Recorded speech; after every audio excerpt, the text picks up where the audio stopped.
Hi everyone, स्वागत है आप सबका आपके अपने चैनल केयर क्लासेस में। आज के इस लेक्चर में हम सब देखेंगे क्लास 11th का फिजिक्स, जिसमें इसके पहले वाले लेक्चर में हम सब डॉट प्रोडक्ट के बारे में पढ़ा था, दो सदिशों का अदिश गुणनफल। और वहां पर हमने ये सीखा था कि अगर आपको कोई एक वेक्टर ए है और मान लो एक वेक्टर बी है और इनके बीच एंगल कितना है थीटा, तो इनका डॉट प्रोडक्ट क्या होता है A B cos theta. Clear? मान लो कि अगर आपको वेक्टर कभी इस फॉर्म में दिया है a1 i cap plus a2 j cap plus a3 k cap और एक दूसरा वेक्टर है वो इस फॉर्म में दिया है b1 i cap plus b2 j cap plus b3 k cap, उस केस में यदि आपसे vector a dot vector b पूछे तो आप कैसे करते हो? i वाले का गुणा i वाले में, यानी a1 b1 प्लस है तो प्लस का प्लस में गुणा करो, प्लस आ गया, माइनस होगा तो प्लस माइनस माइनस हो गया। इसका इसमें गुणा करोगे a2 b2, फिर इसका इसमें गुणा करोगे a3 b3। क्लियर है ये बात? आई कैप जे कैप के कैप मत लगाना, क्योंकि सदिशों का अदिश गुणन है। अदिश गुणनफल मतलब एक नंबर आना चाहिए, वेक्टर नहीं आना चाहिए। तो आई कैप जे कैप के कैप लगा दोगे तो फिर से तो वेक्टर हो जाएगा ना। तो आपको आई कैप जे कैप के कैप नहीं लगाना है। और इसका रीजन क्या है, क्यों आई कैप जे कैप के कैप नहीं आता है, हमने पिछले लेक्चर में पूरा डिटेल में इसका डेरिवेशन किया है। क्लियर है? तो चलो आज हम लोग इसी डॉट प्रोडक्ट पे थोड़ा सा अपने बात को आगे बढ़ाते हैं, उसके बाद हम सब क्रॉस प्रोडक्ट का बात करते हैं। दो चीज का पहले आप देख लो। जैसे आपको ये पता है कि क्या, क्योंकि vector A dot vector B ये किसके बराबर होता है, ए बी कॉस थीटा।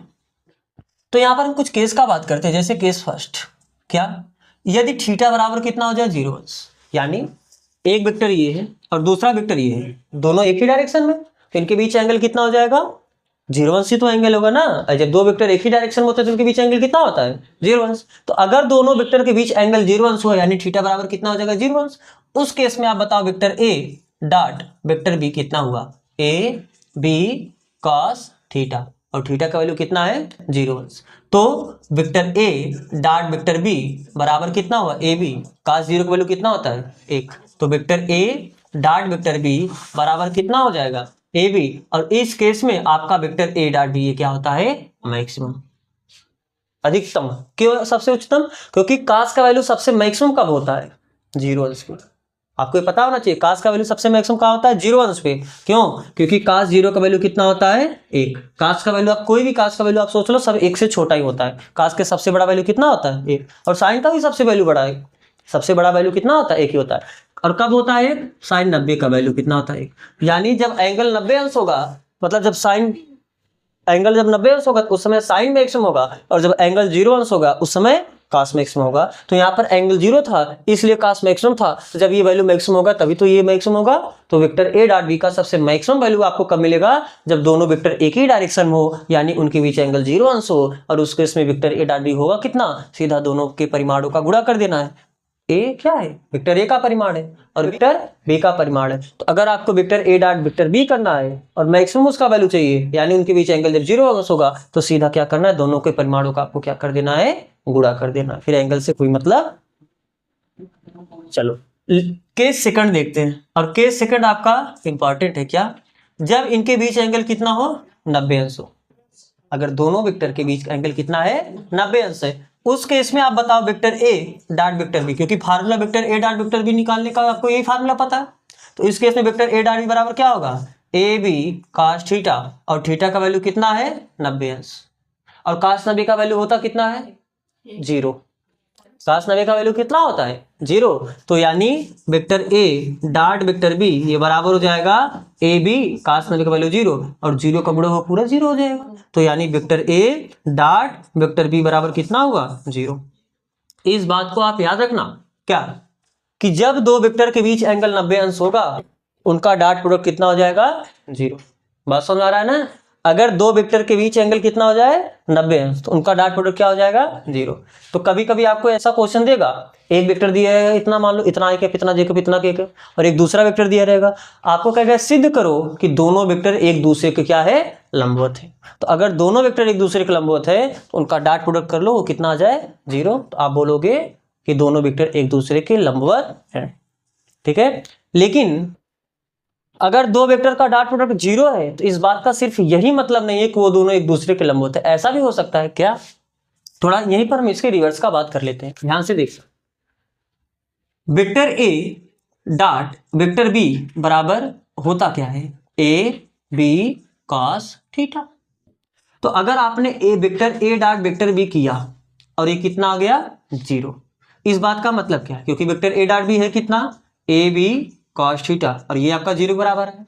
तो a into B into cos theta, ये तो है ये चीज। तो तीन चीज गुणा में और ये गुणा करने के बाद 0 आया, तो तीन संभावना है क्या, या तो ये 0, या तो ये 0 और या तो ये 0। इस बात का मतलब क्या है, a बराबर 0 या b बराबर 0 या कॉस थीटा बराबर 0। और कॉस थीटा का वैल्यू कब 0 होगा, जब थीटा का वैल्यू कितना हो 90। तो तीन संभावना है। अगर आपको एक वेक्टर दिया ए और एक दूसरा वेक्टर दिया बी और आपने उनका डॉट प्रोडक्ट किया और वो 0 आ गया, तो आप तुरंत ये मत बोल देना कि उनके बीच एंगल कितना है 90 अंश से। उससे पहले आप चेक कर लो कहीं ए तो 0 नहीं है या कहीं बी तो 0 नहीं है। जब आप ये श्योर हो जाओ, ये निश्चिंत हो जाओ आप कि ए भी 0 नहीं है और बी भी 0 नहीं है, इस बात का सिर्फ और सिर्फ यही मतलब होगा कि cos थीटा 0 है। cos थीटा 0 मतलब थीटा 90 अंश है, यानी दोनों वेक्टर के बीच कोण 90 अंश है, अर्थात दोनों वेक्टर एक दूसरे के लंबवत है।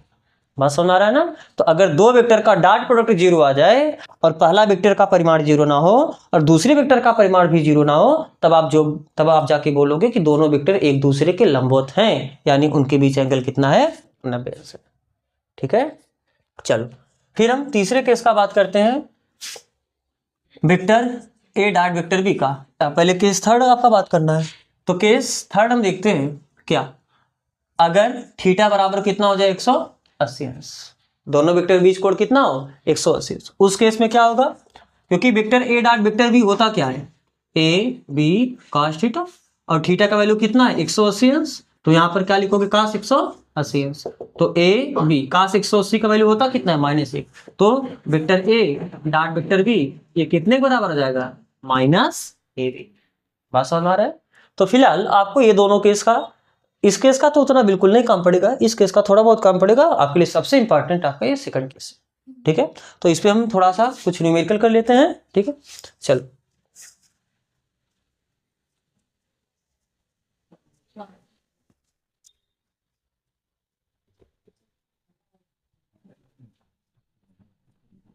जैसे क्वेश्चन लिखो आप, सिद्ध कीजिए वेक्टर ए बराबर 3i cap -5j cap and vector B बराबर 5i कैप +3j कैप। सिद्ध कीजिए यदि वेक्टर ए बराबर इतना और वेक्टर बी बराबर इतना हो, या ऐसे लिख लो, सिद्ध कीजिए कि दोनों वेक्टर एक दूसरे क्या है, वेक्टर ए बराबर इतना वेक्टर बी बराबर इतना एक दूसरे के लंबवत है, एक दूसरे के लंबवत है। सबसे पहले आपको चूंकि क्या दिया, वेक्टर ए बराबर कितना दिया 3i कैप -5j कैप, और वेक्टर बी बराबर आपको कितना दिया है 5i कैप +3j कैप। तो अगर दो वेक्टर को एक दूसरे के लंबवत सिद्ध करना है तो सबसे पहले आपको उनका डॉट प्रोडक्ट लेना होगा। यानी आप सबसे पहले क्या निकाल लो, vector A dot vector B. तो क्या होगा, दो वेक्टर का डॉट प्रोडक्ट कैसे निकालते हो, इसका गुणा इसमें 5 तिहाई 15 प्लस माइनस 5 तिहाई 15, तो 15 में से 15 घटाओ कितना आ जाएगा, तो दोनों वेक्टर का डॉट प्रोडक्ट 0 आया। लेकिन अभी आप नहीं बोल सकते दोनों वेक्टर एक दूसरे के लंबवत है या नहीं है। सबसे पहले कहीं ये चेक कर लो ए या बी तो 0 नहीं है। तो पहली बात यहाँ पर देखो, चूंकि वेक्टर ए का परिमाण निकालोगे, इसी को तो आप ए लिखते हो, तो ये कितना है √3 का स्क्वायर प्लस 5 का स्क्वायर, 3 त्रिका 9, 5 बचे 25, और 25 9 34, तो ये कितना आ गया 34, जो कि 0 के बराबर नहीं।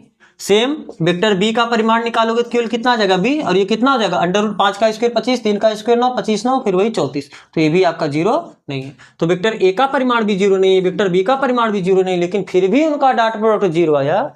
इस बात का यही मतलब होगा कि उनके बीच एंगल 0 है ना। तो आप बोल सकते हो कि चूंकि ए ये 0 नहीं है एंड बी भी 0 नहीं है,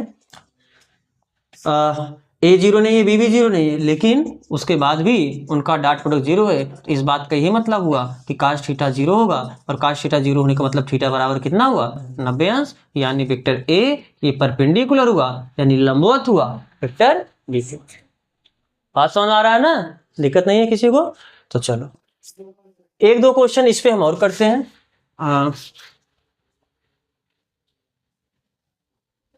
एक क्वेश्चन आप और लिखो। क्या? यदि वेक्टर ए बराबर 2i cap plus 3j cap minus B या माइनस ए के कैप एंड वेक्टर बी बराबर 3i cap minus 2j cap plus 5 के कैप। आपको एक वेक्टर ये दिया है और दूसरा वेक्टर आपको ये दिया है, और आपको ये भी दे दिया है कि थीटा बराबर कितना है 90 अंश। आपको दिया कि दोनों वेक्टर के बीच एंगल 90 अंश है। तो आपको यहां से जो ए है, ए का वैल्यू पूछा है, ए का वैल्यू बताओ कैसे करोगे। आपको दे दिया दो वेक्टर के बीच एंगल कितना 90। तो आपको ये पता है अगर दो वेक्टर के बीच एंगल 90 अंश है तो उनका डॉट प्रोडक्ट हर हाल में 0 होगा। हाँ सर, क्योंकि एंगल 90 हो गया था, वो cos थीटा 0 ही होने वाला है। यानी चूंकि थीटा बराबर कितना है 90 अंश, तो इस बात का मतलब क्या हुआ कि vector A dot vector B ये कितना हो जाएगा 0। वेक्टर ए है कितना, चूंकि वेक्टर ए ये कितना है 2i cap plus 3j cap minus A के कैप। वेक्टर बी कितना है 3i cap minus 2j cap plus 5 के कैप। और इनका पहले डॉट प्रोडक्ट निकालो, vector A dot vector B, 3 दूनी माइनस 3 दूनी 6 और प्लस माइनस माइनस 5। या एक काम करो, थोड़ा सा यहाँ पर अभी आप नंबर बदल लो, क्योंकि मान लो यहाँ पर आप 6 कर लो, ठीक है, क्योंकि ये कैंसिल होकर 0 आ रहा है तो थोड़ा और समझने में आसान रहेगा। तो आप 6 लेके चलो, तो कितना आ जाएगा 6, ठीक है। तो 6 दूनी, तो ये कितना आ गया -12 और प्लस माइनस माइनस 5 है, तो ये आपका वेक्टर ए डॉट बी है। तो लेकिन आपको पता है कि vector A dot vector B ये आपका क्या है 0 है। तो वेक्टर ए डॉट बी आया कितना, 6 में से 12 घटाओगे -6 आया, और ये आपका -5 है, ये कितने के बराबर होगा 0 के। तो -6 -5 इधर जाकर क्या हो जाएगा +5 है। तो यहाँ से बताओ ए बराबर 5 गुणा इधर आके भाग हो जाएगा, यानी ए बराबर कितना आया -6/5। तो ए का वैल्यू मिल गया। बात समझ में आ रहा है ना। तो इस तरीके से आप अपना काम कर सकते हो। अब यहाँ पर डॉट प्रोडक्ट का एक और आपको यूज पड़ता है कि जब दो वेक्टर के बीच कोण ना पता हो और आपको कोण निकालना हो। मैं क्या बोल रहा हूँ, ध्यान से समझना। अगर आपको दो वेक्टर के बीच कोण नहीं पता है तो आप डॉट प्रोडक्ट का प्रयोग करके उनके बीच का कोण भी निकाल सकते हो। कैसे? जैसे मान लो कि आपको ये पता है ना vector A dot vector B बराबर क्या होता है ए बी cos थीटा, ठीक है। मान लो आपको वेक्टर ए यही दिया है a1 i cap plus b1 j cap, या चलो a1 a2 a3 ठीक है, और वेक्टर बी आपको दिया है क्या b1 i cap plus b2 j cap plus b3 ठीक है, ठीक है।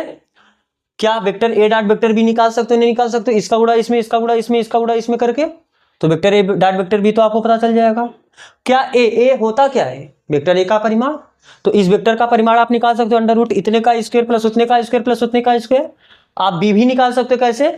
अंडर रूट इतने का स्क्वायर इतने का स्क्वायर इतने का स्क्वायर। यहाँ पर तो आपको वेक्टर ए डॉट बी आप बता सकते हो, ए क्या है इसका परिमाण बता सकते हो, बी क्या है इसका परिमाण आप बता सकते हो। तो क्या यहाँ से आप ऐसा लिख सकते हो क्या cos थीटा बराबर vector A dot vector B बटे ए बी, और ये गुणा इधर आके भाग हो जाएगा। तो आप वेक्टर ए डॉट बी बता सकते हो ना, ए भी आप बता सकते हो, आप बता सकते हो। जब आपको ये पता ये पता ये पता तो गुणा भाग करके सब बता सकते हो। तो यानी cos थीटा का वैल्यू आप बता सकते हो। तो यहाँ से अगर आपको थीटा चाहिए तो थीटा बराबर cos inverse vector A dot vector B upon A B हो जाएगा। ये cos इनवर्स मतलब cos का पावर। जैसे कहने का मतलब क्या है, मान लो आपने ये हल किया, ये आपका कितना आ गया 1, और आपने इसे हल किया, ये मान लो आपको कितना मिला 2।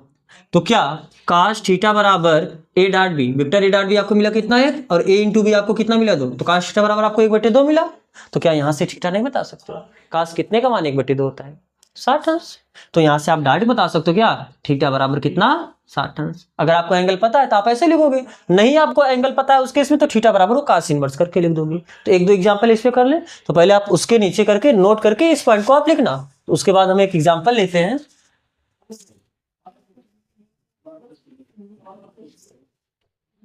जैसे मान लो कि आपको ये दिया है क्या वेक्टर ए बराबर 2i cap plus 3j cap plus 4k cap, और आपको दिया है वेक्टर बी बराबर 3i कैप माइनस जे कैप प्लस के कैप। तो आप बताओ इन दोनों वेक्टर के बीच कोण कितना होगा, बता सकते हो ऐसे बिना देख के? अब ऐसे देख के इसका डायरेक्शन क्या होगा, इसका डायरेक्शन क्या होगा, एग्जैक्ट आप डायरेक्शन नहीं बता सकते हो, लेकिन आपको इन दोनों वेक्टर के बीच कोण बताना है। तो कैसे करोगे? क्योंकि अभी आपने क्या देखा, cos थीटा बराबर vector A dot vector B upon mod of A mod of vector B. अरे यही लिखे थे ना, इसी को तो आप यही लिखे थे, vector A dot vector B. आपको पता है वेक्टर ए के मॉड को आपने सिंपली ये लिखता है और वेक्टर बी के मॉड को आप सिंपली बी लिखते हो, यही बात है ना। तो आप ये लिखे, चाहे आप ये लिखो चाहे ये लिखो, बात है क्या? तो आपको सबसे पहले vector A dot vector B निकालना होगा। कैसे निकालोगे? चलो वेक्टर ए, इसे मान लो समीकरण है, कभी लाके हम वैल्यू इसमें रखेंगे। तो vector A dot vector B हुआ कितना, केवल गुणा करना है, डॉट प्रोडक्ट, इसका गुणा इसमें, इसका गुणा इसमें, इसका गुणा इसमें। तो 3 दूनी -3 1 प्लस 4 1 4। तो 6 में से 3 घटा के 3 बचेगा और 4 में 3 जोड़ो कितना आ जाएगा 7। तो vector A dot vector B आपको कितना मिला 7। अब आपको ए का भी काम है, ए यानी मॉड ऑफ वेक्टर ए। तो मॉड ऑफ वेक्टर ए कितना मिलेगा, अंडर रूट इसका स्क्वायर इसका स्क्वायर इसका स्क्वायर। तो 2 का स्क्वायर 3 का स्क्वायर और 4 का स्क्वायर 16, 16 4 20 9 29। ठीक है, अब बी निकालो, बी यानी वेक्टर बी का मान। वेक्टर बी का मान कैसे निकालोगे, अंडर रूट 3 का स्क्वायर 9, 1 का स्क्वायर 1 और यहाँ पर बचा 1 का स्क्वायर, सॉरी 1 ही होगा। तो 9 1 10 11, ये कितना मिला आपको, अंडर रूट 11। तो आप समीकरण 1 से बोल सकते हो क्या, समीकरण 1 से क्या, cos थीटा बराबर वेक्टर ए डॉट बी कितना आया 7 बटे ए का वैल्यू कितना आया अंडर रूट 29 और बी का वैल्यू कितना आया अंडर रूट 11। आपका मान्य अंडर रूट 29 में अंडर रूट 11 का गुणा करोगे 29 29 कितना 9 11 3 29, तो कितना आया cos थीटा बराबर 7 बटे अंडर रूट 319। यही मिला आपको ना। तो यहाँ से आप थीटा बता सकते हो, थीटा बराबर कितना हो जाएगा cos इनवर्स 7 बटे अंडर रूट 319, ये थीटा हो गया। फिलहाल आपको क्वेश्चन ऐसा मिलेगा तो आपको ये वैल्यू ऐसा मिलेगी जिससे आप एंगल बता सको वहां पर, जैसे 30 अंश 45 अंश 50 अंश, सॉरी 90 अंश 60 अंश, समझ में आ रहा है ना। और नहीं मिलेगा तो आपके पास ये व्यवस्था उपलब्ध है कि आप cos है उधर जाके क्या कर दोगे cos इनवर्स। तो वेक्टर के डॉट प्रोडक्ट पे ये आपका कंप्लीट हुआ, वेक्टर का डॉट प्रोडक्ट हर तरीके से, जितने इसमें केसेस बन सकते थे लंबवत का ये सब का, तो समझ में आया सब ना। अब हम सब डॉट प्रोडक्ट आज से अगले लेक्चर में स्टार्ट करते हैं। तो यहाँ तक जुड़ने के लिए आप सबका बहुत बहुत धन्यवाद।